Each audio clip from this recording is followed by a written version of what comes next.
Hi, this is Bill Hewitt, powerstrokehelp.com. I want to talk today about a great loss to the PowerStroke online community. Man known as Diesel Tech Ron died in a car accident in May of this year.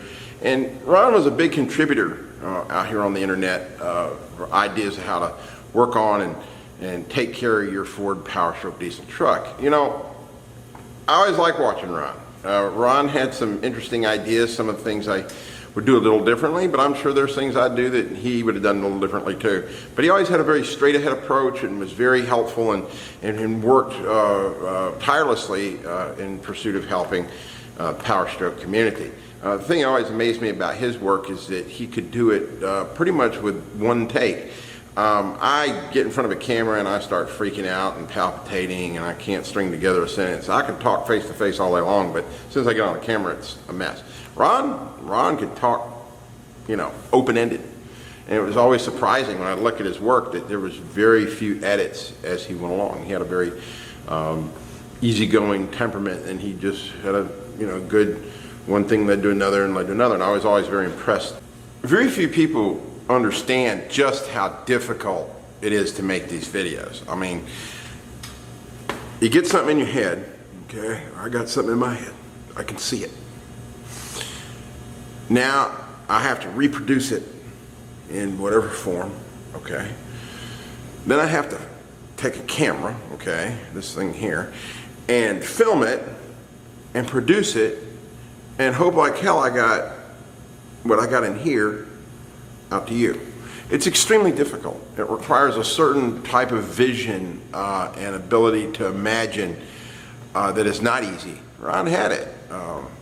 Ron had that ability to be able to visualize and say, okay, here's the problem, and then work through the problem and show it to you as the audience what he was trying to say. And he was very effective at it. Ron had a way of communicating different than me. He had an ability to reach people in a much more laid-back, kind of easygoing style. I'm a little more hard-hitting.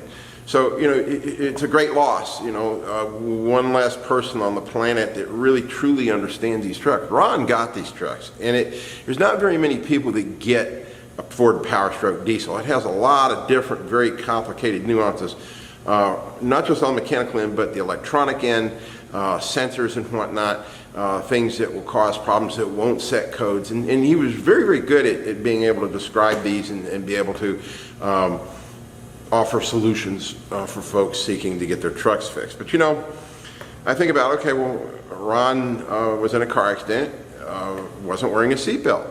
And I think to myself, you know, as I get older, you know, how do guys die? You know, it's one of those sort of morbid things you think about as you get a little older. There's a lesson there also with Ron. It's wear your seatbelt. You know, I grew up in a time like Ron, I think we're about the same age, and you know, my dad was 50 years old when I was born. So, you know, he was born in 1916, and as a result of this, seatbelts were just, you know, unheard of. I'll never forget, Dad took delivery of a 1974 Buick, and it wouldn't start unless he, you know, clicked the seatbelt just to move it in the garage. He was so angry about it, he took it back to the dealership and said, "You fix this problem, or, you know, I'm gonna give you your car back." And you know, they unplugged the seatbelt thing under the seat, and life went on. But the point is that, you know, nobody wore seatbelts in my family. My mother didn't, my father didn't. Nobody wore seatbelts. We drove around in these big old hoopty cars, big heavy things, and you know, we never had any problems. And you know, every day, to this day, I've never developed a habit. I get in and out of these trucks, probably 10, 12 trucks a day. Every truck that comes through my shop, I go for a ride, and I don't put on a seatbelt. And I know Ron didn't.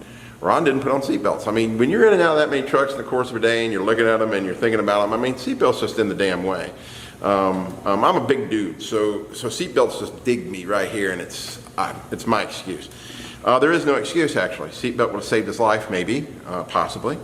And the fact is that if there's any lesson to learn from Ron's death, it would be wear your damn seatbelt. And it's just that simple. It's a bad habit I have. My daughter's after me all the time about it, and I just ignore the chirping on the dash. In the end, Ron made me better at what I do, okay? I do my best to communicate. Sometimes I fall short sometimes I get a little too excited, about stuff. I'm an excitable kind of guy that way. But, Ron made me better at what I do. Some points I would go looking around on the internet for inspiration. I'd inevitably end up at Ron's spot, see what he's talking about. And I'd investigate things further or differently he did and come to my own conclusions about him, of course. But the fact is that Ron was a strong spot in the internet that provided much needed perspective and ideas that all of us are going to miss. We're going to miss Ron. Ron was, there's people say to me, oh, well, you have so much competition, you shouldn't endorse other people, other shops. It's like, look, there's 5 million of these trucks out here from 1994 to now.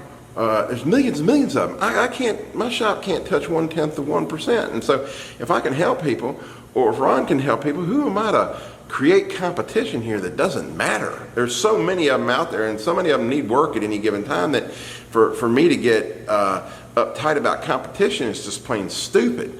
There's more than enough work out there for all of us to do. But unfortunately, the world is a lesser place without Ron in it. Ron really got it, and he understood on a very intuitive level that came from years and years of experience. And and we're going to miss you, Ron. May you rest in peace, brother. And I hope that your paths, wherever they take you, are good, and you're in a good spot, because you deserve it, man. You help a lot of people, and a lot of people are going to miss you.